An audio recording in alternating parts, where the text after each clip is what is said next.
tema que aunque aquí llevamos ya años, ¿no?, peleando y luchando y dándolo a conocer, siempre estamos en continua formación, en continuo crecimiento y sobre todo viendo todas las posibilidades que hay. Y para mí es un honor poder trasladar toda esta información y formación y a una universidad como la de Santa Paula en Costa Rica, donde me consta que se está haciendo mucho por el tema y más cositas que se van a hacer. Entonces, bueno, daros las gracias por la invitación y darle las gracias y la bienvenida a todas las personas que me consta que son muchas que se han apuntado, ¿no?, inscrito a esta sesión. Buenas tardes a los que estéis allí en Costa Rica, buenas noches a los que se han animado a lo mejor a participar desde España. Y bueno, como decía Jimena, el tema es empezar a conocer, ¿no?, a profundizar un poco sobre el tema, sobre el alumnado de alta capacidad intelectual. Aquí tenemos una cosa muy clara y es que cuando hablamos de altas capacidades intelectuales hablamos realmente del alumnado con necesidades, ¿no?, necesidades específicas de apoyo educativo. Entonces, bueno, cuando sugerimos el título, pues creo que quedó muy bien el decir alta capacidad como una necesidad educativa, porque realmente es importante la detección, es importante la intervención. Son muchos años los que un niño o una niña se pasa en un colegio como para tener claro que hay que intervenir, ¿no?, con ellos y tener claro cuál es el contexto en el que se encuentran y qué es lo que tenemos que hacer. Bueno, yo primero, en primer lugar, pues quería hacer una breve presentación, ¿no?, de lo que son las altas capacidades intelectuales. Yo le tengo que ir diciendo a Jimena que vaya pasando porque hemos tenido problemillas con la presentación y la tiene ella y la va a pasar estupendamente. Entonces, el primer punto sería un poco el ver la presentación de quiénes somos, ¿no?, y a qué nos dedicamos. Nosotros llevamos, pues bueno, casi 30 años, ¿no?, como contaba Jimena, dedicados al ámbito, pues bueno, de la psicología, de la pedagogía, de la intervención, de la detección, de la evaluación y trabajamos con muchos tipos de alumnado, ¿no? Nosotros trabajamos mucho con las necesidades. Es cierto que el centro es un centro multidisciplinar donde no solo trabajamos lo que es la parte de evaluación y de detección, sino que tenemos una parte muy importante de intervención con el alumnado de alta capacidad y eso es lo que nos hace, lo que nos permite, pues bueno, sobre todo el tener una larga trayectoria y tener una trayectoria además importante, no solo evaluación, sino qué es lo que hacemos en el aula, qué podemos hacer en el aula con los chavales, cómo podemos trabajar con ellos, cuáles son sus intereses y conocer también de manera directa pues todo lo que tiene que ver con la parte más personal, social y emocional. Entonces, bueno, yo he puesto ahí una diapositiva, no sé si Jimena la puede pasar, que sería la número 3, que es como un mapa mental, no sé, bueno, a lo mejor, a ver, a lo mejor la estáis viendo vosotros y la estoy viendo yo, ¿puede ser?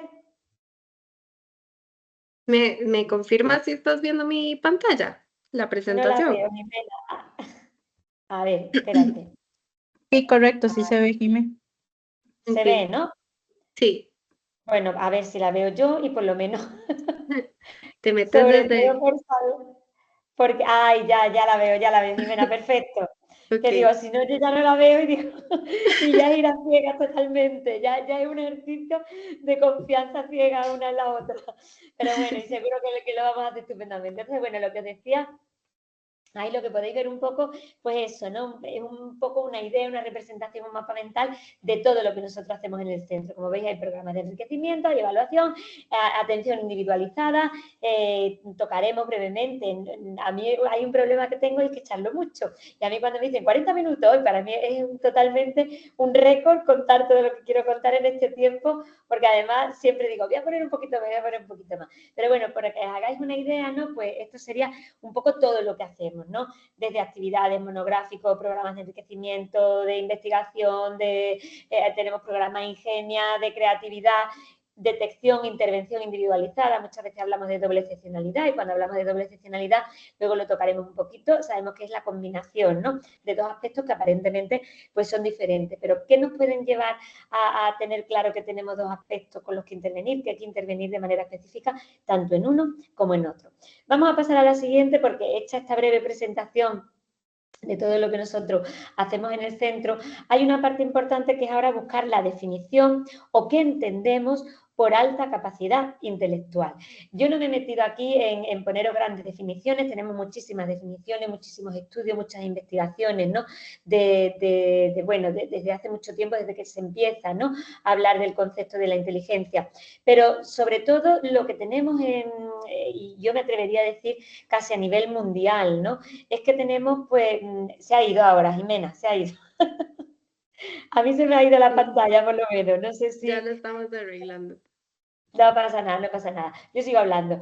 ¿Qué es lo que tenemos? Que, lógicamente, hay una cosa que tenemos que tener muy clara y es que la alta capacidad, hablamos de alta capacidad intelectual. ¿Por qué me gusta muchas veces hacer referencia a que hablamos de alta capacidad intelectual? Porque es cierto que tenemos muchas veces, sobre todo a nivel de redes, a nivel de todo lo que tiene que ver con Instagram, con redes sociales, se habla muchas veces de características, de determinadas características, pero tenemos que tener muy claro que al hablar de alta capacidad intelectual, lo primero que tenemos que determinar es eso, es la capacidad cognitiva o la capacidad intelectual. Si quieres vamos pasando, Jimena. ¿Qué ocurre cuando hablamos de alta capacidad intelectual? El desarrollo cognitivo es fundamental tener una evaluación hecha.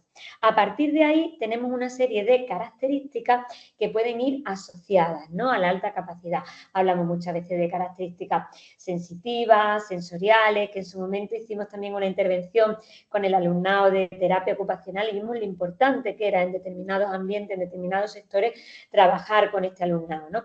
Pero independientemente de esas características que rodean a la alta capacidad intelectual, al hablar de tema cognitivo tenemos como dos grandes líneas. Si quieres pasamos. Las dos grandes líneas es que hasta hace un tiempo hemos estado hablando solo de lo que es una capacidad intelectual, hablando de un cociente intelectual. Claro, aquí yo ponía estos dibujos porque es verdad que surgen dudas, porque hay muchas veces, y me pasa a mí, que estando en España voy a lo mejor a dar formación en una comunidad o en otra y resulta que es diferente cómo se define o cómo se evalúa la alta capacidad en un sitio o en otro. Erika está diciendo que no se ve la presentación. Yo sí la veo, pero no sé si vosotros la veis o no. Entonces, cuando hablamos de esa parte de realmente de qué estamos hablando, ¿no? Cuando estamos hablando de alta capacidad intelectual, bien, de alta capacidad intelectual, si quieres pasamos. Durante mucho tiempo hemos estado centrados sobre todo en el alto cociente intelectual. Y cuando digo alto cociente intelectual, hay muchos sitios donde sobre todo se ha trabajado con el criterio del CEI, del cociente intelectual. Y en muchos sitios este CEI se ha considerado que para hablar de sobredotación teníamos que hablar de un cociente intelectual de a partir de 130.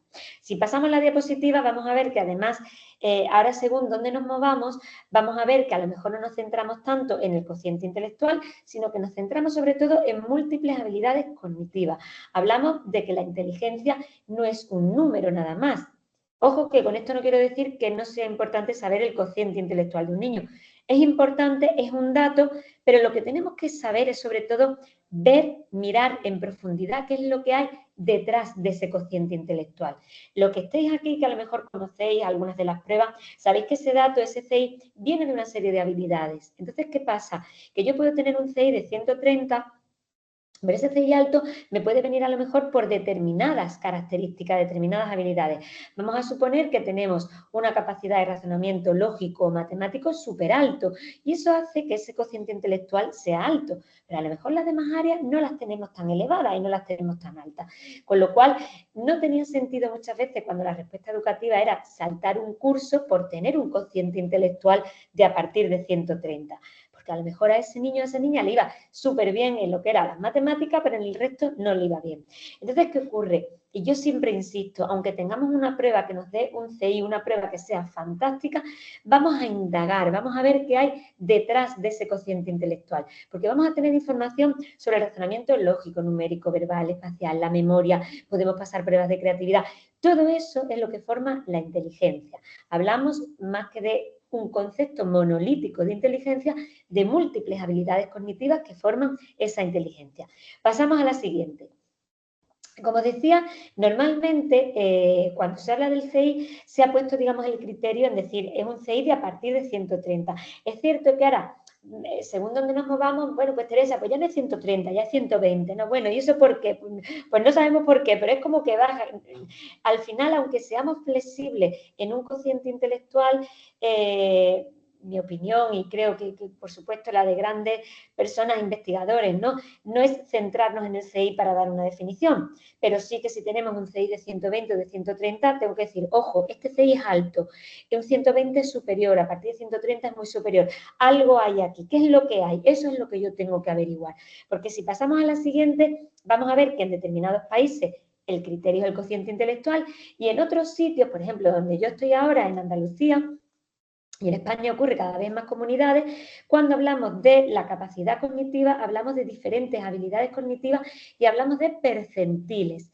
¿Qué son los percentiles? Los percentiles son del 1 al 100, donde se sitúa ese niño o esa niña.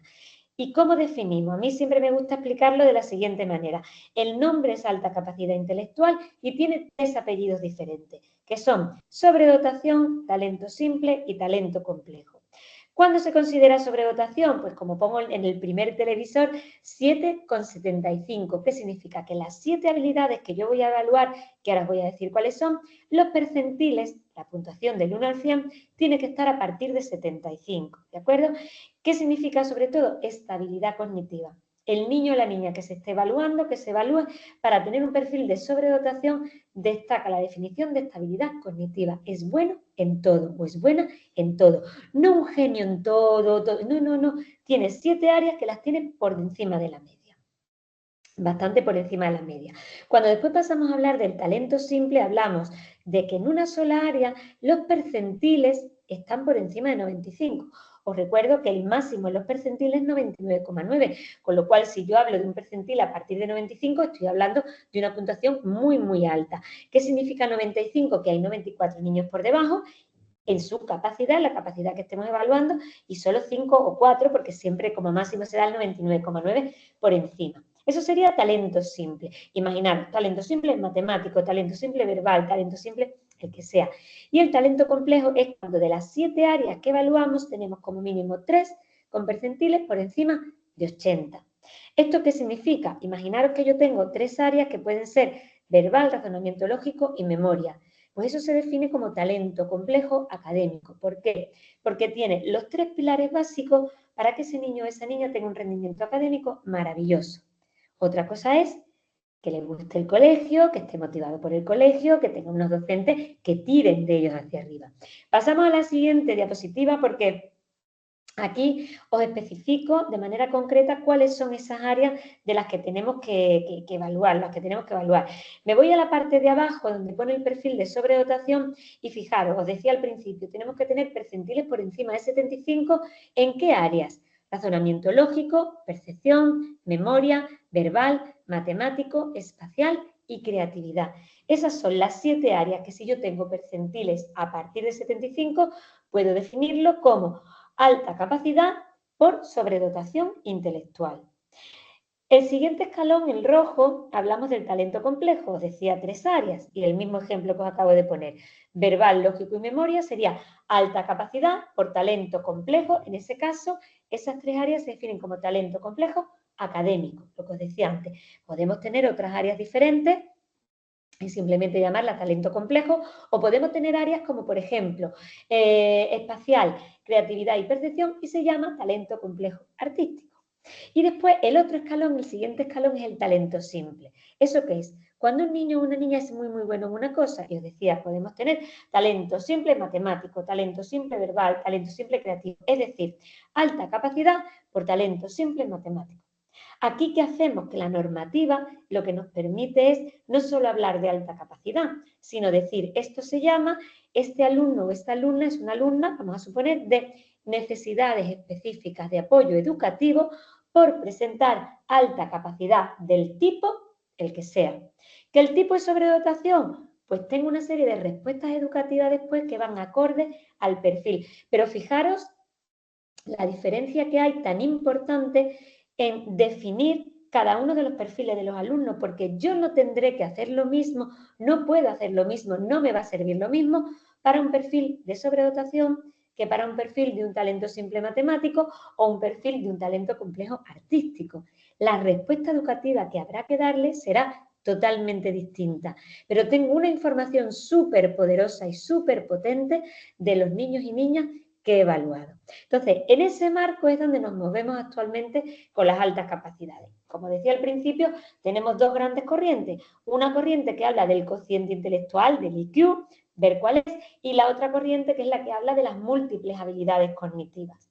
Entonces, personalmente soy más partidaria de las múltiples habilidades por la cantidad de información que me da, porque el llevar tantos años en este tema, lo que tiene además desde los años que van echándose encima, que hemos visto cómo de la otra manera nos quedábamos como muy limitados y que la respuesta educativa no contábamos con los elementos informativos suficientes para decir lo que le viene bien es esto o esto otro. Yo siempre pongo el mismo ejemplo recuerdo un colegio que había aquí que decía, bueno, el niño tiene 130, pues que vaya chino. Y ahora tú decías, bueno, tiene 130, pero vamos a suponer que ese 130 es el ejemplo que os ponía antes, que se lo da el área matemática. No tiene sentido que yo le dé la respuesta educativa de llevarlo a otro idioma cuando no le interesa en absoluto ni su punto fuerte es ese. Entonces, fijaros lo importante que es definir el tipo de inteligencia, el tipo de habilidad, el tipo de alta capacidad intelectual para poder intervenir educativamente de manera mucho más objetiva y mucho más concreta. Y, por supuesto, también para la familia. Muchas veces, yo en las formaciones que hacemos con los profesores, pero ¿sabéis el tipo de alta capacidad que tienen vuestros alumnos? No. Pero me pasa también cuando hablo con la familia. ¿Sabéis el tipo de alta capacidad que tiene vuestro hijo, vuestra hija? No, sabemos que tiene alta capacidad. Bueno, pues vamos a investigar y vamos a ver qué otra información tenemos. Pasamos a la siguiente. Una vez que hemos visto un poco todos los tipos, ¿no? Más o menos donde nos movemos en líneas generales, os voy a hablar de manera muy rápida de cómo son, ¿no? Los niños con altas capacidades. Pasamos a la siguiente. Hay aspectos que siempre decimos o nos preguntamos, a ver, ¿cómo serán? ¿Serán todos iguales? ¿Serán quiénes son los altos, los bajos, los feos, los listos, los guapos? ¿Quiénes son? Si nos ponemos a preguntarnos, nos podemos hacer preguntas de cualquier tipo. Por eso insisto mucho siempre en que es muy importante contar con una buena y precisa evaluación, porque una evaluación nos va a dar muchísima información sobre cómo tenemos que trabajar con este alumnado. Pasamos a la siguiente. Fijaros que además cuando muchas veces decimos, es que son todos iguales, es que todos tienen una serie de características, ¿qué creéis? ¿Que son todos iguales o son diferentes? Son todos diferentes. Todos los niños y niñas con altas capacidades son diferentes. Si no decimos que los niños y niñas que están en la media son iguales, ¿por qué muchas veces nos empeñamos en etiquetar y decir que todos los que están por encima son iguales porque son tal, tal, tal y tal? Para nada. Cada uno es de su padre y de su madre, cada uno tiene una personalidad diferente, incluso un tipo de inteligencia diferente. Con lo cual, esto tenía interés en decirlo sobre todo porque saliéramos, ¿no? De todo lo que tiene que ver con esos estereotipos que tenemos muchas veces, ¿no? Y sobre todo porque muchas veces lo que hacemos es exigir. Si es listo, es inteligente, tiene que hacer esto, esto, esto, esto. No, no tiene por qué. Vamos a ver qué tipo de inteligencia tiene, vamos a ver qué tipo de alta capacidad y sobre todo que no aprenden solo, no aprenden por ciencia infusa. Vamos a la siguiente, Jimena, por favor. Mira, cuando decimos que todos son diferentes, si quiere pasamos a la siguiente. ¿Quiénes son los niños y niñas con altas capacidades? Fijaros, vamos a pasar porque yo os he puesto ahora una serie de preguntas y de cuestiones que muchas veces también va a depender de la edad en la que estamos. Vamos a pasar a la siguiente, Jimena. Lo que yo decía antes, son los listos, son los que interrumpen, son los que no dan ruido, los que sacan todo 10, los que hablan mucho, los que no se relacionan con nadie. Y pongo en plan broma, podemos preguntar si son los más guapos o los más feos. Recuerdo una vez que decía una madre, tendrían que tener antenas o algo porque sería más fácil identificarlos y de esa manera más fácil atenderlos, ¿no? Pasamos a la siguiente. Fijaros que en líneas generales tenemos una serie de características, os hablo en líneas generales, ¿vale? Cuando yo hablo en líneas generales no quiere decir que todos tengan que cumplir todas estas características, pero sí que es cierto, y resalto la primera, la de la alta capacidad intelectual. El punto intelectual, acordaros siempre, tiene que... Yo puedo tener, ahora estamos un poco hablando mucho de la alta sensibilidad, ¿no? Y se habla, entonces hay muchas personas que a lo mejor acuden a consulta porque son muy sensibles o sus hijos son muy sensibles y dan por hecho que pueden ser alta capacidad. No, o sea, tú puedes ser muy sensible y no tienes por qué tener alta capacidad, pero si tienes alta capacidad, sí suelen ser niños y niñas muy, muy sensibles, ¿vale? Fijaros, ahí os pongo una serie de características generales. Se interesan por problemas sociales, tienen un sentido de la justicia muy elevado, un alto nivel de sensibilidad, un respeto por las normas muy alto también, las intensidades, después voy a hablar un poquito de las intensidades, pero a nivel emocional a mí no me gusta decir que sufren más, pero es verdad que muchas veces reciben tanta información que no pueden digerirla o dependiendo del momento, la etapa en la que esté, le cuesta mucho trabajo digerirlo y eso cuesta mucho trabajo después liberarte, ¿no? A lo mejor de, pues bueno, de determinadas actuaciones o de determinados pensamientos que se nos van metiendo después un poquito de manera irracional. El alto nivel de creatividad, disincronía cognitiva emocional, esa es una de las que más hago yo hincapié porque tenemos niños y niñas que son capaces de recoger, recibir muchísima información, pero después esa información hay que digerirla.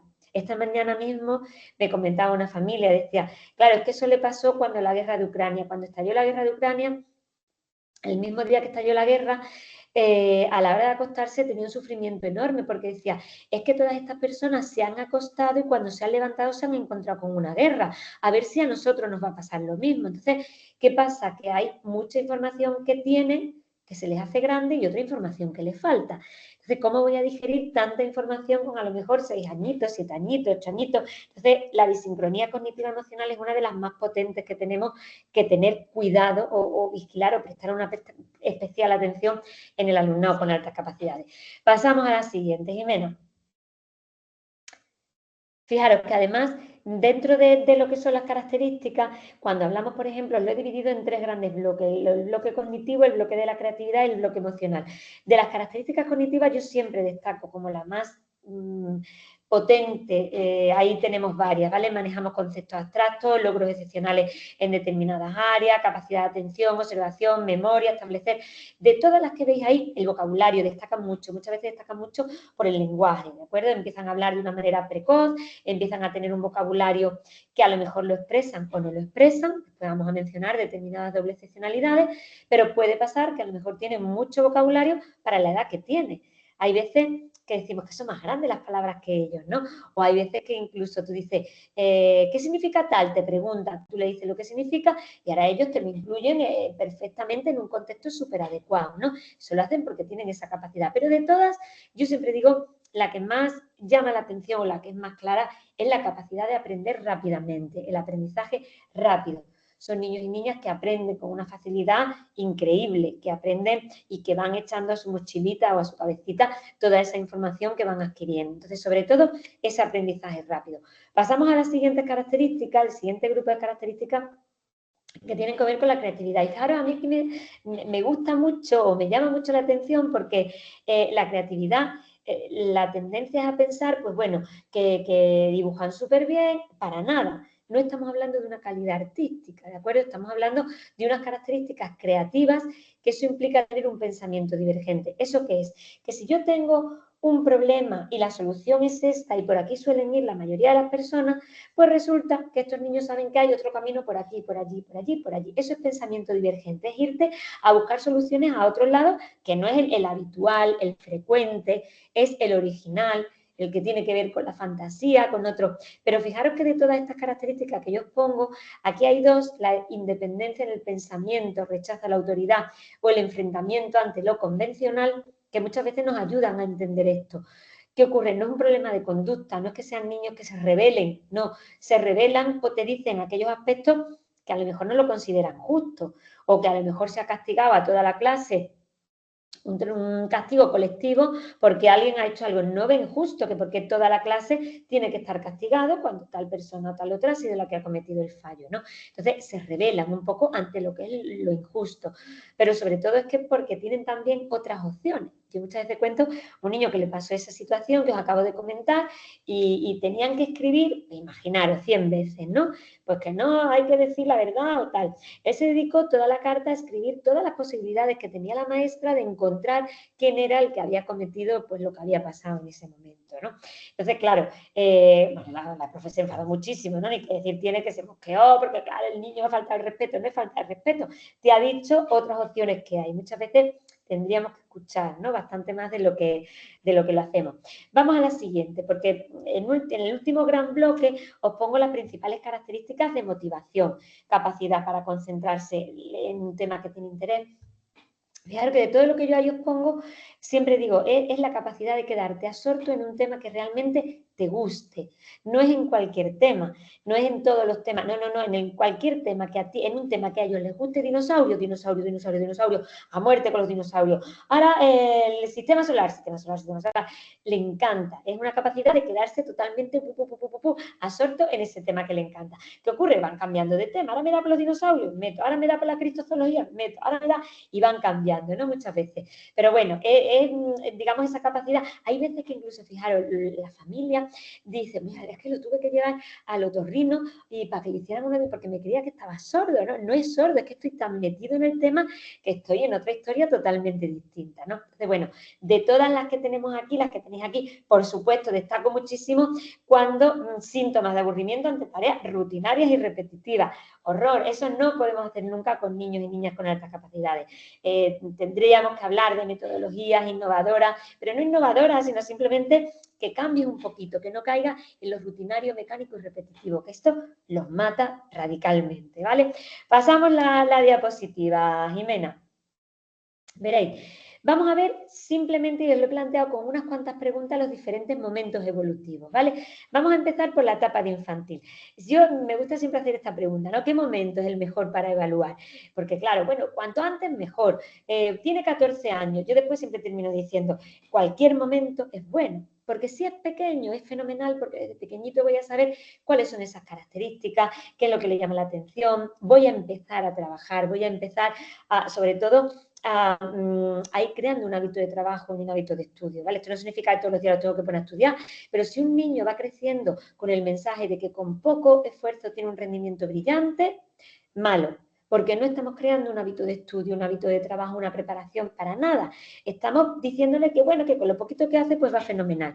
¿Qué pasa muchas veces? Que tenemos los problemas en la adolescencia. Y en la adolescencia el problema está en que normalmente no han tenido un hábito de trabajo. Y cuando llega la adolescencia no es que se le haya pasado la capacidad cognitiva. Lo que tenemos en la adolescencia es que no tenemos método, no tenemos manera, no tenemos herramientas, instrumentos para ver cómo nos tenemos que enfrentar, ¿no? A lo mejor ya tengo muchos profesores y la dificultad académica sube. Pasamos a la siguiente, que aquí lo vas a ir viendo tú, Jimena. Vamos a pasar a la siguiente porque el mejor momento siempre es el mejor momento. Cualquier momento es bueno. ¿Por qué? Porque no es lo mismo que yo diga, evalúo, si yo evalúo con 14 años porque tiene una familia que tiene un problema, y si con 14 años yo sé que el tema es por alta capacidad, ha sido un momento fantástico. A lo mejor antes no lo he podido ver por lo que sea, pero lo estoy viendo con 14 y entiendo ya mucho de lo que les pasa. ¿Desde cuándo? Vamos a pasar. Ocurre desde siempre, es decir, cuando hablamos de educación infantil, cuando hablamos de niños chiquititos, yo muchas veces me gusta poner un vídeo de niños escapándose de la cuna porque vamos viendo la capacidad que tienen. Pero en educación infantil, vamos a la siguiente, te hacen preguntas como las que yo planteo aquí. Esto no me convence, mamá. Tenías que haberme pedido opinión antes de apuntarme al colegio, con 3 añitos, porque aquí no voy a aprender absolutamente nada. No hay juguete interesante en el patio, he tenido que coger a la papelera, montar a mi amiga y montar. Los Reyes Magos existen, son magia, que son... Empezamos. Bueno, y si además lo hemos unido con el tema de la muerte y tú le dices al niño, bueno, pues el abuelito se ha muerto y está con los Reyes Magos en el cielo. Cuando vienen los Reyes te va a preguntar por el abuelito, porque si los Reyes vienen, el abuelo tiene que venir también. La seño me baja la nota porque no hago grecas. Grecas, dibujos, colorear, yo siempre cuento el mismo ejemplo. Pasamos si quieres, Jimena. Yo recuerdo siempre una niña que la tenía coloreando un osito en infantil, con 4 añitos, levanta la mano y dice, señor, ¿sabe que si saca el osito por la impresora sale marrón? Como diciendo, me tiene aquí perdiendo el tiempo, ¿no? Totalmente, cuando tú lo puedes sacar y tengo cosas mucho más importantes que hacer. Bueno, ahí tenéis otro ejemplo. Escribí una carta al ratón Pérez diciéndole que le pone un cojín para amortiguar golpes. Rocío, mi hermana, es indómita, lo que os decía antes, las palabras con 5 añitos. Se comía las galletas haciendo forma de las provincias. Aquí con 5 años todavía tienes que ver que hay algo, ¿no? La madre le pregunta que si no quiere aprender algo de letras y le dice que las letras se acaban, que los números son infinitos. Fijaros qué respuesta tan bonita en un niño de 5 años, ¿vale?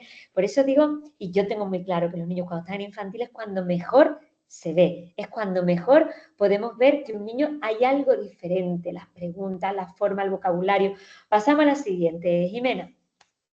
Esto lo he puesto, fijaros que esto es muy antiguo, es del 69, pero fijaros desde entonces, Frato, que es Francesco Antonucci, que seguro que lo conocéis, un gran pedagogo, fijaros que ya hacía reflexiones de este tipo. ¿Ves el reactor? Pues seguro que es supersónico, pero ¿qué dice si no tiene las alas en forma de delta? Escuela infantil, para adentro, se acabó. Ahora tenemos que volver a ensartar bolitas en esos dichosos collares. Esto se hace desde hace mucho tiempo, actividades rutinarias, mecánicas repetitivas. Y yo no sé si estos dos niños eran de altas capacidades o no, pero muchas veces hacemos muchas cosas que no solo le van a beneficiar a los alumnos con altas capacidades, les va a beneficiar absolutamente a todos. Seguimos. ¿Qué ocurre después del paso cuando vamos de infantil a primaria? Vamos a pasar. Cuando pasamos a esta etapa ya tenemos otro momento, otro tipo de preguntas, otro tipo de inquietudes. Fijaros, el lunes me dijo que estaba agobiado porque no sabía qué hacía el hombre en el universo. Fijaros las preguntas trascendentales, ¿no? No podemos estar solo para vivir, tiene que haber algún motivo. Hay muchas veces que tenemos dificultades cuando entramos en el tema muerte, en el tema religión, qué hay después de la muerte. Yo a la familia lo primero que les digo es que no intenten imponer una idea o una creencia, porque si el niño o la niña tiene dudas va a investigar por otro lado. Entonces es mucho más efectivo decir, mira, yo opino esto, tesoro, yo creo que después hay esto, porque yo creo tal cual, hay gente que opina esto, hay gente que opina esto, tú puedes seguir investigando, viendo, porque si no muchas veces tenemos choques frontales muy, muy fuertes y muy importantes. Después, bueno, este me encantó porque la niña de infantil, que es por lo menos aquí muchas veces infantil, se trabaja por proyectos, con actividades muy dinámicas, muy activas, y pasas a primero y parece que te encuentras con la silla, el papel, el libro. No entiendo por qué en infantil se investiga y en primaria no. Fijaros el apunte tan importante. O le preguntó a la madre con 6 años al morirse el abuelo que cómo sabía que estaban las estrellas, que si estaban las estrellas se quemaría. Es decir, esas ideas fantásticas, bucólicas que tenemos muchas veces, a ellos no se las podemos decir. Seguimos, pasamos a la siguiente. ¿Dónde están las leyes de la física? Con el movimiento que llevaba la pelota no tenía que haberse quedado ahí, tenía que haberse ido a otro sitio. O su frase más célebre con 10 años, injusticia, manifestación. Acordaros de lo que os planteaba antes cuando hablábamos de ese sentido tan alto de la justicia, de lo que está bien. Pues bueno, pues son los que te montan a lo mejor incluso una revolución en el colegio. Pasamos a la siguiente. ¿Qué ocurre muchas veces en el paso evolutivo, en el paso, hemos visto muy poquito de infantil, de primaria, en secundaria? En secundaria sabemos sobre todo que la importancia se la damos a la pertenencia a un grupo. Entonces es muy importante que los niños cuando lleguen a secundaria ya estén detectados y ya estén evaluados. Y que tengan, para que ellos empiecen a entender qué es lo que les pasa. Y que vayan teniendo grupos de referencia. ¿Por qué digo esto? Porque muchas veces si no tengo grupo de referencia y veo que soy diferente, a lo mejor no me gusta jugar al fútbol, o tengo otros planteamientos, me gusta conversar de otra manera, de otros temas, pues empiezas a ver que eres distinto, que eres raro, que algo está pasando. Incluso eso puede tener una interpretación negativa y empiezas a decir, bueno, es que qué pasará, es que soy torpe, es que no me relaciono, es que tengo dificultades sociales. Entonces en secundaria es muy importante el mensaje que les sepamos transmitir, sobre todo que estén evaluados. Vamos a la siguiente. Porque aquí esto forma parte de un proyecto que se hizo de un TFM y fijaros, hacía este tipo de preguntas, he puesto algunos ejemplos. ¿Te encuentras integrado en tu aula? No, solo a veces en un grupo cerrado de 4 o 5 personas. ¿Tienes la misma inquietud que el resto de tus compañeros? Solo con una persona. ¿Te gustaría tener algún tipo de actividad específica o diferente en tu centro? Sí, algo de investigación, que nos hagan pensar, fijaros, algo con casos prácticos. Estas son las inquietudes que tienen y que muchas veces el problema es que no encuentran a alguien alrededor que le cubra esa inquietud. Muchas veces decimos, no tienen dificultades sociales, el problema es que el entorno no les entiende, el entorno no les acompaña y eso hace que funcionen de manera diferente. Pasamos a la siguiente. Aquí os he puesto como una infografía que se hizo un trabajo con los adolescentes con los que trabajamos en el centro y fijaros un poco lo que la gente ve y lo que no se ve de las altas capacidades, ¿no? A mí esta imagen me encanta porque fijaros, ¿qué es lo que se ve? Que se les da todo bien, que son iguales, que no les cuesta trabajo, que aprueban sin estudiar, que nunca serán felices porque los listos no son felices, que son adictos a los videojuegos, que tienen las notas de cajón, es como que, va, así fáciles, ¿no? Las notas. Pero ¿cuál es la realidad que ellos ven? Fijaros, nos aburrimos en clase, llevamos otro ritmo, sufrimos desmotivación, nos sentimos solo incomprendidos, sufrimos mucha presión, sufrimos también fracaso escolar, aunque a algunos les parezca que es imposible. Somos sociables, tenemos amigos, aunque a lo mejor no sean los que espere la mayoría de las personas. Entonces, fijaros, es una pequeña reflexión de lo que ellos reciben, lo que los demás proyectan muchas veces sobre ellos. Vamos a la siguiente. Fijaros que cuando hablamos sobre todo de niños y niñas con altas capacidades, aquí hay una cosa muy importante, el tema de las niñas. Cuando hablamos, por ejemplo, aquí estos son datos a nivel nacional, cuando hablamos de que a nivel nacional tenemos 51.000 niños evaluados, detectados con altas capacidades, resulta que tenemos 33.000 niños varones y 18.000 niñas. Las niñas es lo que definimos como el síndrome de la abeja reina y se dice que las niñas prefieren incluso sacrificar el desarrollo cognitivo con tal de ser aceptadas por el grupo. Entonces, ¿qué ocurre? Que las niñas muchas veces no quieren llamar la atención. Los niños a lo mejor se aburren y se mueven y tal, y bueno, vamos a ver qué le pasa. Pero las niñas hay menos porque no dan la cara, porque la niña se queda callada. Si a lo mejor está explicando algo la profe por segunda o por tercera vez, igual que el niño se levanta, se sienta, me aburro, puedo ir al servicio, la niña se pone a dibujar, se pone a leer, se pone tranquilita, calladita. Entonces no se detecta porque no da ruido. Incluso muchas veces cuando yo le planteo a la familia, oye, pues ¿por qué no lo planteas en el cole? Y le decís, muchas veces, fijaros, la respuesta que encontramos del cole es, ay, si la niña es estupenda, si la niña es muy linda, es muy buena, es muy trabajadora. Y se lo atribuimos a que es trabajadora, no a que es inteligente. ¿Qué ocurre? Ya no es solo que haya menos niñas detectadas. ¿Qué ocurre si no se detectan? Que si no se detectan no tienen derecho a una respuesta educativa, no tienen derecho, por ejemplo, aquí tienen unas becas para acudir a programas o tener acceso a la universidad de determinada manera, de poder hacer 2 carreras, pues a todo eso le estamos privando a la niña si no la hemos detectado. Y las niñas sufren más cuando llegan el periodo de la adolescencia, sobre todo si no han sido evaluadas, porque no saben dónde encajar, necesitan encajar y hemos tenido casos de niñas incluso que bajan las notas de manera llamativa con tal de ser aceptadas con el grupo y que no le vayan a decir, oh, es que eres muy lista, es que eres una sabionda, es que eres... Entonces, ojo, mucho ojo con las niñas, que estemos muy pendientes también de ellas. Pasamos a la siguiente. Vamos a ver, os voy dando pinceladitas, ¿vale? Pinceladitas poquito a poco, pero no tenemos mucho tiempo.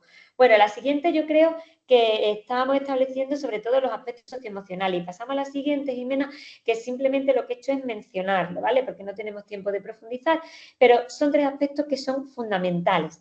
La intensidad psicológica. Tenemos una intensidad en todo. Viven todo de manera muy intensa, sufren de manera más intensa, se alegran de manera más intensa. Esa intensidad psicológica pasa por una intensidad sensorial, son muy sensibles a nivel de me molesta la etiqueta, la ropa me pica, los sonidos fuertes, pero esto no quiere decir que sea autista, ¿vale? Pero tenemos una intensidad sensorial, tenemos una intensidad emocional. A lo mejor yo piso una hormiga y digo, bueno, pisa una hormiga, no pasa nada. Ah, es que ha pisado una hormiga, forma parte del ciclo de la vida, o un sofocón y un disgusto. Digo, bueno, pero si no es una hormiga, no tiene... ¿En qué no tenemos que caer? ¡Ay, qué tontería el niño! Preocupándose. Pues a él le preocupa, porque forma parte del ciclo de la vida y en su cabeza va funcionando el ciclo de la vida. Entonces, intensidad sensorial, intensidad emocional, creativa, psicológica.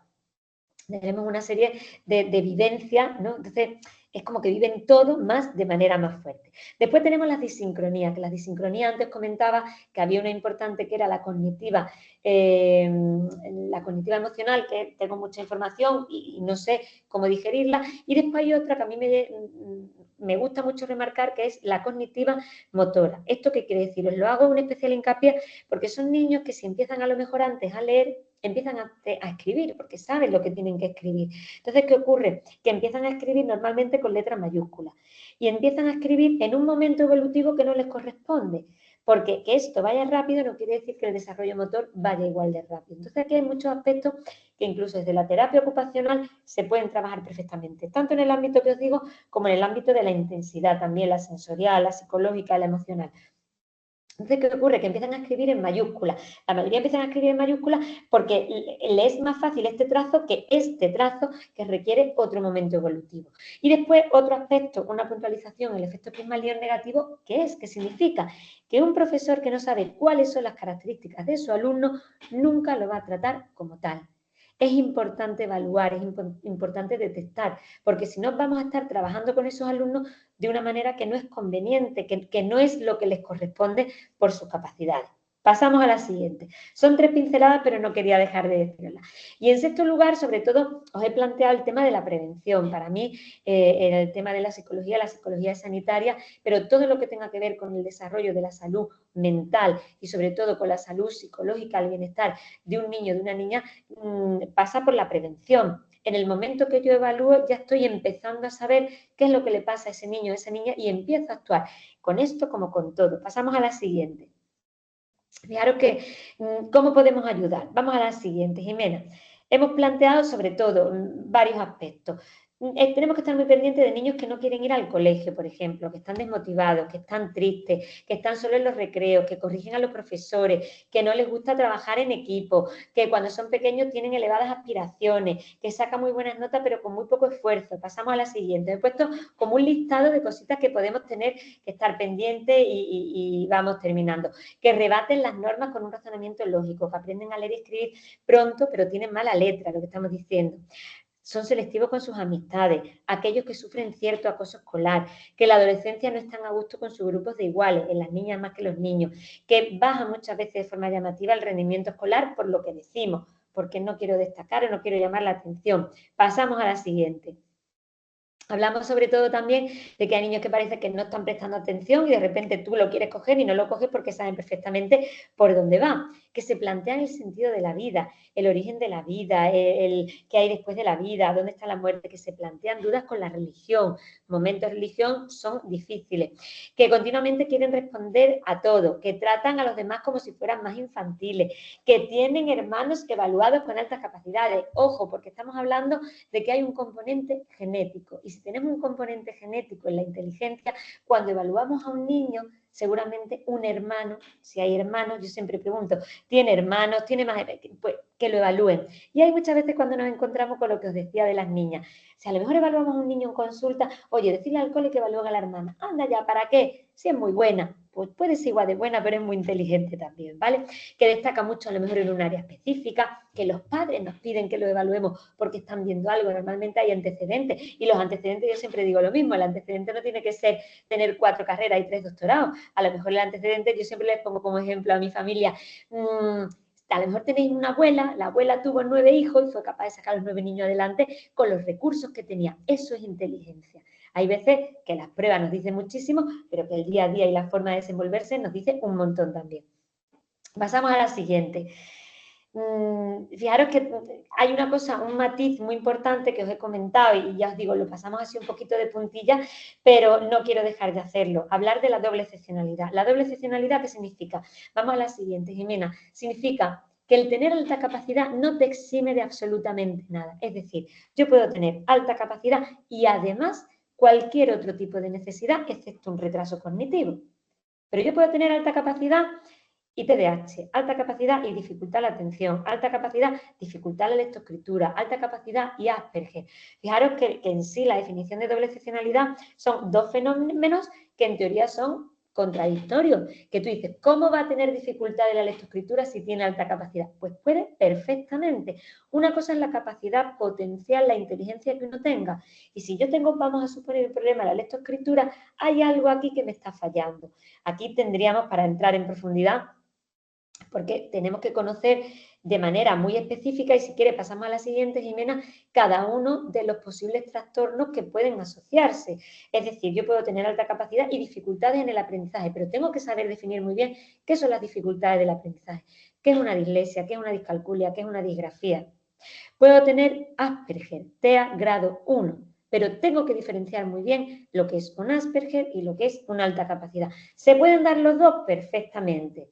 Pero tengo que saber cuáles son las connotaciones de uno y las connotaciones de otra y hacer un buen diagnóstico diferencial para dar unos resultados muy consistentes, ¿no? ¿Tiene rasgos de, parece que? No, tengo que hacer, aquí yo siempre defiendo mucho todo lo que tiene que ver con una evaluación en profundidad, ¿vale? O un TDA y un TDAH.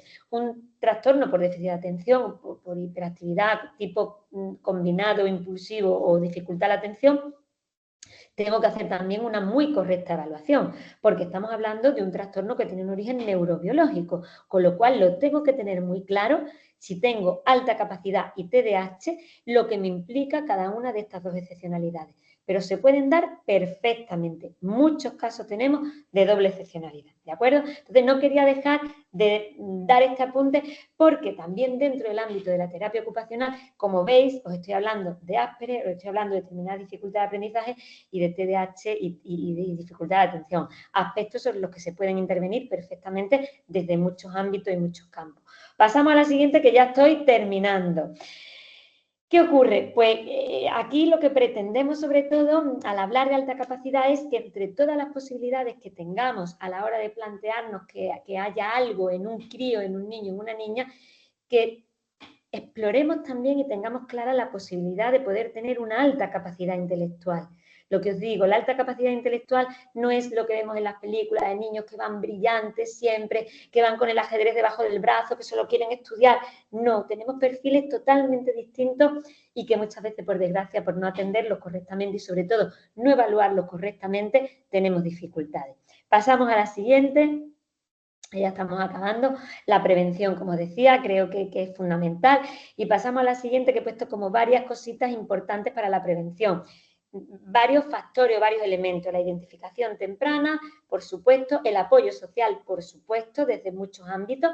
No, esto no es nada ni elitista, ni al margen. No, no, no, esto lo tenemos en todos los ámbitos de la vida. La formación, por supuesto, es fundamental en este tema. Saber de qué estamos hablando cuando hablamos de alta capacidad. Los centros educativos, muy importantes, que estén preparados, que estén formados, que sepan de lo que se está hablando, que sepan lo que es la alta capacidad. El apoyo familiar, por supuesto, es importante el cole, importante la familia. ¿Cuántas veces hemos escuchado o chavales que te dicen que si no hubiera sido por mi familia no hubiera salido adelante, ¿no? O cuántas familias te vienen pidiendo auxilio porque a lo mejor en el cole no encuentran el apoyo adecuado. Y por supuesto la salud mental, porque si todo esto funciona bien, vamos a funcionar bien. Pero si hay algo que falla, al final terminamos estando tristes, terminamos estando depresivos, podemos tener procesos ansiosos, que no quiero decir que con la alta capacidad venga esto, pero si no intervenimos y no trabajamos, las consecuencias pueden ser negativas, como en cualquier otro tipo de necesidad. Pasamos a la siguiente. Y esto simplemente para despedirme de vosotros, pues, y desde nuestro compromiso, ¿no?, que tenemos con la alta capacidad, pues bueno, tenemos la inmensa fortuna de que hace escasamente un par de años, no hace ni 2 años todavía, tenemos una cátedra de altas capacidades Cádiz del centro de la Universidad Pablo de Olavide, de aquí de Sevilla, que es una universidad pública, y bueno, para nosotros ha supuesto un empujón súper importante porque ha sido darle un formato de seriedad, de buscar todo el proceso investigador para seguir profundizando, ¿no?, en el ámbito de las altas capacidades. Si quieres pasamos, Jimena, vamos pasando si quieres poco a poco, porque esta cátedra sí que es verdad que además tenemos un componente muy internacional. Yo siempre digo que está formada, además tuve la gran suerte, si quieres pasamos a la siguiente, que hay un montón de fotos de componentes de la cátedra, que todas las personas a las que le propusimos, ¿no?, oye, ¿qué os parece? Que vamos a formar, vamos a poner en pie, estamos buscando apoyo. Bueno, pues estos son muchos de los componentes de la cátedra, y aquí no veis psicólogos solo, hay psicólogos, pero hay médicos, pediatras, biólogos, químicos, investigadores, periodistas, humoristas. Tenemos de verdad una cátedra, un cuadro en nuestra cátedra que es maravilloso, porque esto supone pues, bueno, pues un respaldo importantísimo, ¿no? ¿Qué queremos conseguir con la cátedra? Sobre todo investigar, y después hay una cosa muy importante, investigar para tener mucha información de todos estos procesos que pasan por estas cabecitas, una cátedra muy multidisciplinar para formar, pero sobre todo, ¿qué tenemos? Tenemos ese nexo entre lo que es nuestro centro, que es un centro privado, donde trabajamos diariamente con el alumnado de altas capacidades, donde tenemos programas de enriquecimiento y a la semana acuden casi 700 niños solo a los programas de enriquecimiento. Es esa comunicación entre la sociedad y la universidad, que lo que nosotros hacemos en nuestro día a día, eso tome forma en una investigación, que la investigación la podamos llevar después nosotros a nuestros programas y lograr esa transferencia, ¿no?, entre universidad y sociedad. Pasamos a la siguiente, simplemente contaros un par de cositas que hemos hecho. Bueno, estos son nuestros objetivos dentro de todos los ODS, pues sobre todo luchamos por una educación de calidad y luchamos por una igualdad de género en cuanto, sobre todo lo que os decía, ¿no?, que las niñas con altas capacidades siempre se nos van quedando por detrás. Pasamos a la siguiente. Entre lo que hemos hecho, pues bueno, por ejemplo, hemos lanzado un premio nacional al mejor trabajo fin de grado y fin de máster que esté relacionado con la alta capacidad, sea de la facultad que sea, me da igual que sea económica, pedagogía, psicología, arquitectura, pero que esté relacionado con la alta capacidad para darle voz a la alta capacidad. Y después pasamos, que tenemos ahí una fotillo, creo que puse de las 2 chicas que se llevaron el premio al mejor fin de... Además, eran trabajos que tenían que tener como mínimo una nota de sobresaliente, y a partir de ahí pues se podía admitir al premio. Y si podemos lo haremos a nivel internacional. Si quieres pasamos, Jimena, a la diapositiva. Y no veas, aquí están las dos chicas con su primo maravilloso, y Evaristo, que también os lo quería presentar de alguna manera, que es el director de la cátedra, que es catedrático de allí en la Universidad Pablo de la Vide. Pasamos a la siguiente y también, pues bueno, en el poquito tiempo que tenemos, pues también hemos hecho hasta un libro, ¿no? Hemos escrito un libro con muchas investigaciones que todas están relacionadas con las altas capacidades y, bueno, pues un libro que de alguna manera ha subvencionado, por así decirlo, la cátedra. Si quieres, pasa a la siguiente, Jimena. Entonces, si quieres pasa, porque no, bueno, no sé si hay un índice o no, pero bueno, hay muchísimas investigaciones.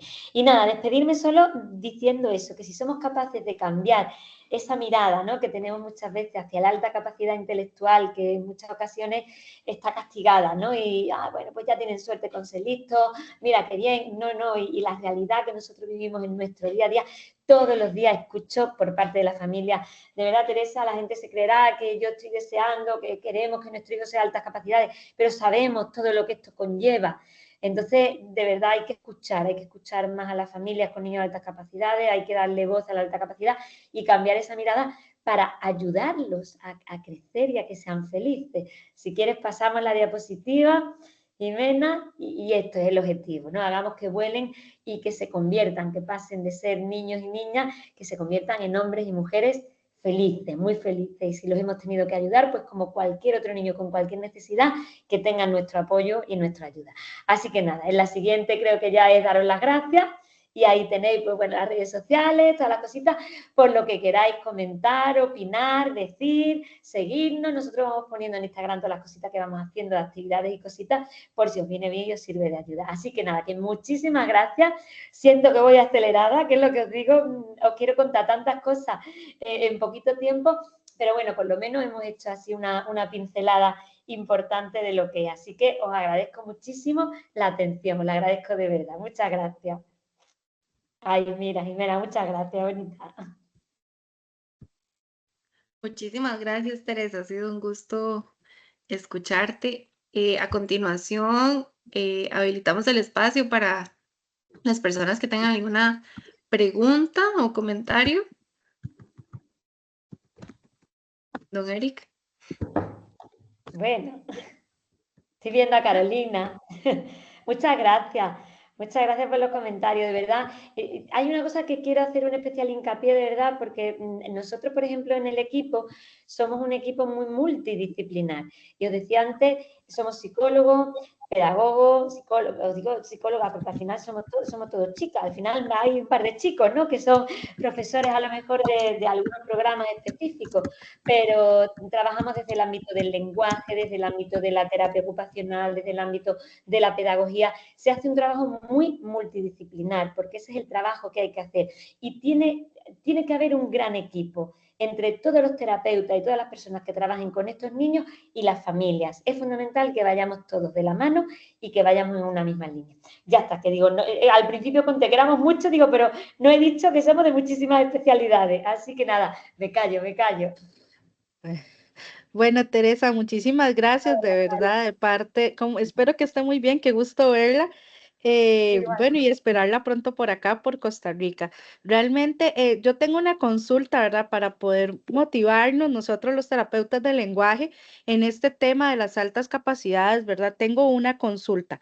¿Usted nos podría explicar con la experiencia, la expertise que usted tiene y el manejo del centro en el que usted trabaja, cuál sería el rol del terapeuta del lenguaje en las altas capacidades?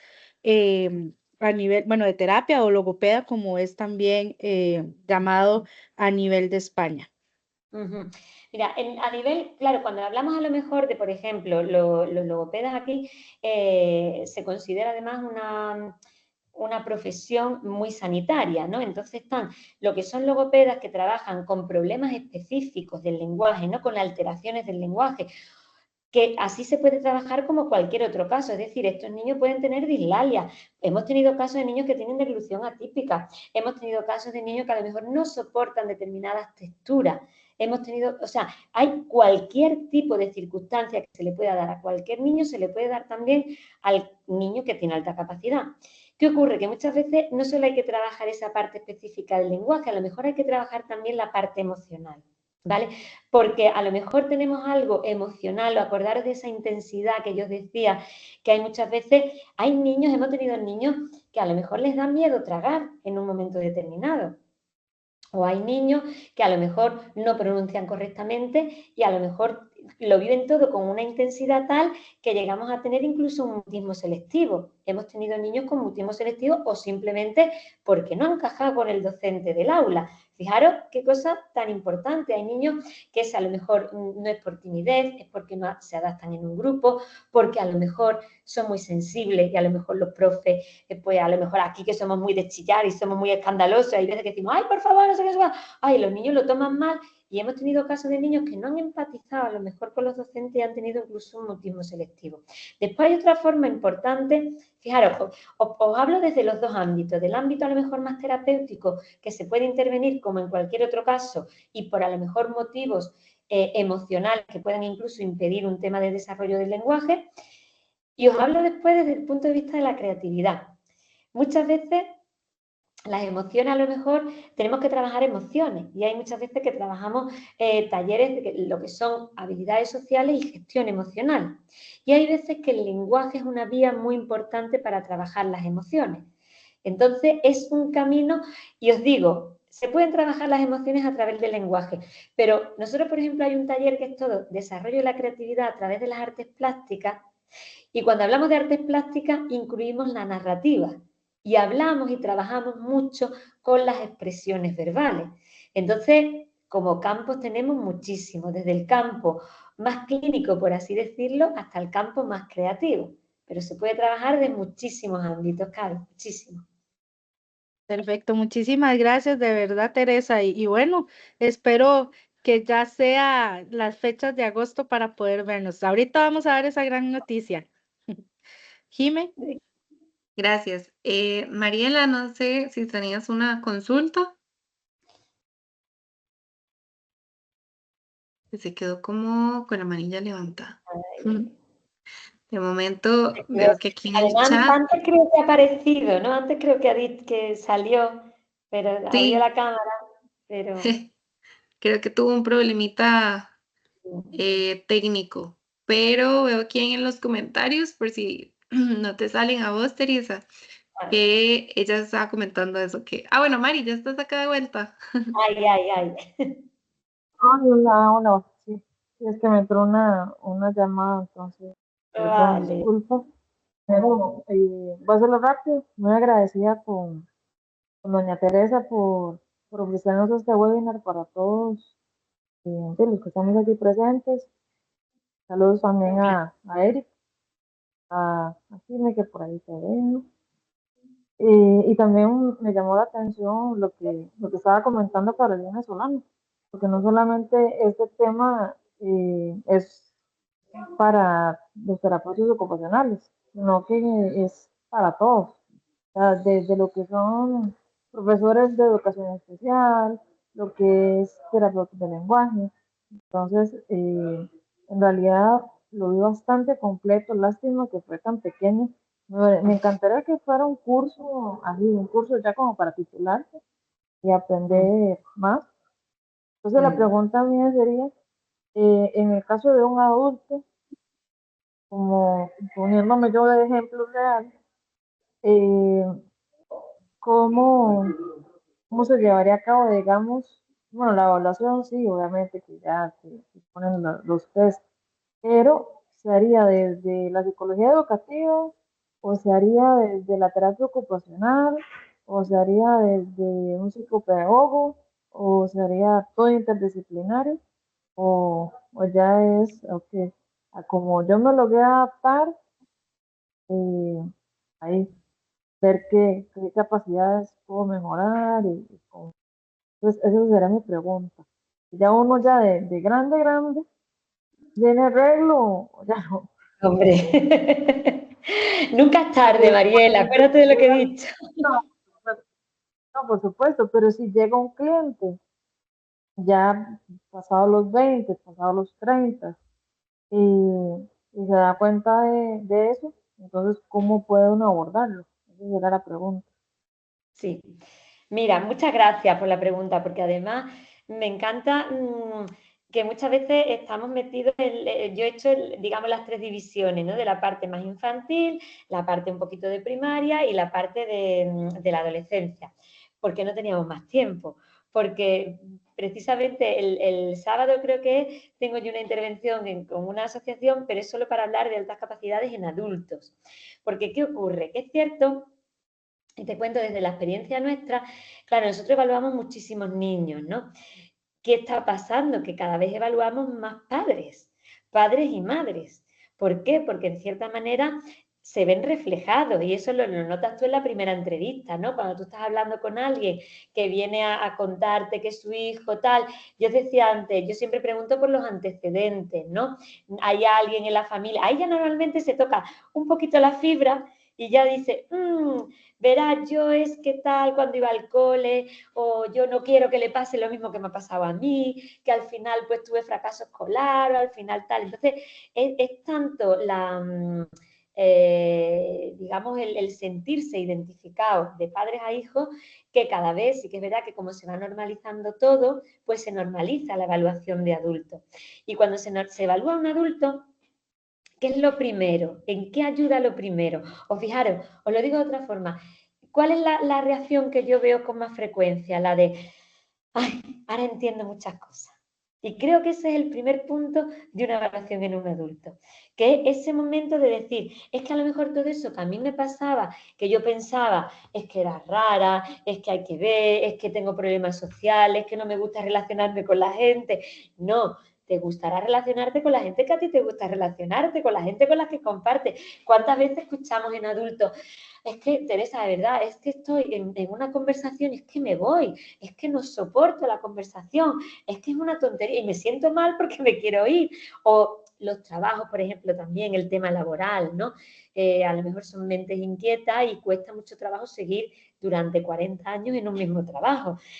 Es como, igual que os decía con los niños, me da por los dinosaurios, ya sé todos los dinosaurios, ahora me cambio de tema. Pues con los trabajos pasa un poco lo mismo. Empiezo con un trabajo, ya lo controlo, ya sé esto cómo va. Lo que me entran ganas de cambiar de trabajo o de proyecto. Y es bueno saber que el perfil es el de alta capacidad porque ayuda también a tomar muchas decisiones, Mariela.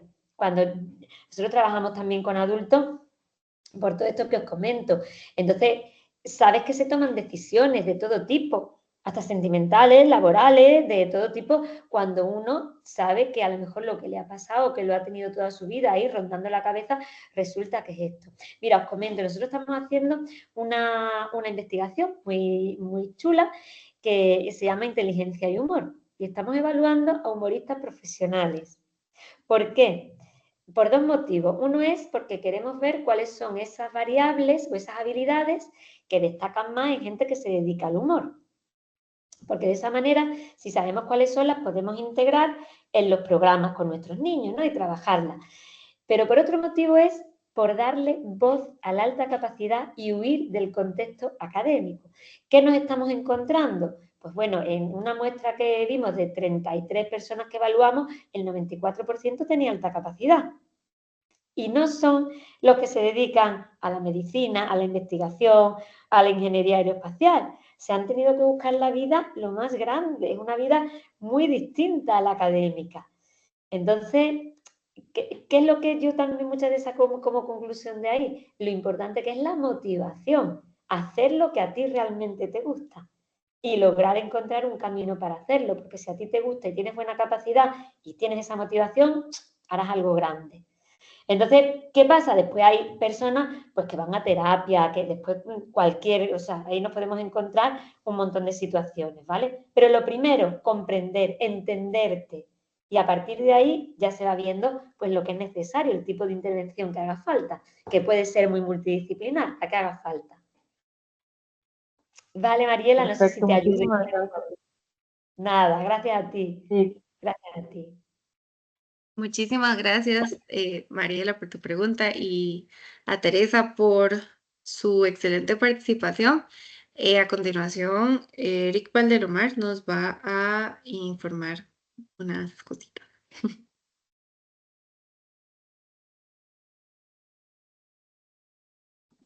Hola, buenas tardes, Teresa. Qué gusto escucharte de nuevo. Hola, Siempre Eric. encantado de de poder ampliar el conocimiento y la facilidad con lo que comunicas y esa pasión hacia las capacidades.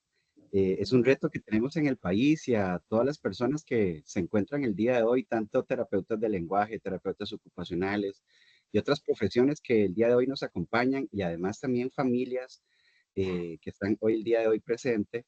Queremos compartirle una excelente noticia y es que vamos a contar con Teresa Fernández en Costa Rica de forma presencial en agosto de este año, porque vamos a tener un congreso que lo hemos pensado y organizado colaborativamente entre las escuelas de terapia del lenguaje, terapia ocupacional y con el Centro de Altas Capacidades y Talentos CADIS, junto con la cátedra de la Universidad Pablo Olive. Y es un honor compartirles con ustedes que todo esto que hemos aprendido el día de hoy, vamos a tener el lujo de tener a Teresa en carne y hueso acá en nuestro país, con la intención de poder profundizar cómo nosotros como servicios complementarios o atención directa podemos acompañar las altas capacidades en nuestro país. En Costa Rica en el 2010 se aprobó una ley de altas dotaciones, que lo decimos acá en Costa Rica. Se promueve también esta intervención en nuestro país, pero creemos de que debemos de acelerar el cómo acompañamos a familias, a niños acá en nuestro país y que así como terapia ocupacional y terapia lenguaje hemos acompañado otras situaciones que antes describías, trastorno del espectro autista, problemas de aprendizaje, tenemos el reto también de mejorar nuestras competencias para acompañar altas capacidades. Entonces, es un gusto, es un evento que vamos a tener el 22, 23 y 24 de agosto. El 22, que es viernes, vamos a tener un simposio para familias gratuito, aprovechando los expertos que van a estar. Vamos a tener talleres ese día y sábado y domingo vamos a profundizar en las temáticas. Va a ser un gusto y vamos a aprender de Teresa tanto la intervención específica para procesos diagnósticos por parte de profesionales en psicología o educación y procesos específicos de acompañamiento desde terapia ocupacional y terapia lenguaje. Va a ser un lujo, Teresa, y muchas gracias por venir y no sé si nos quieres contar un poquito qué podemos esperar de ese evento.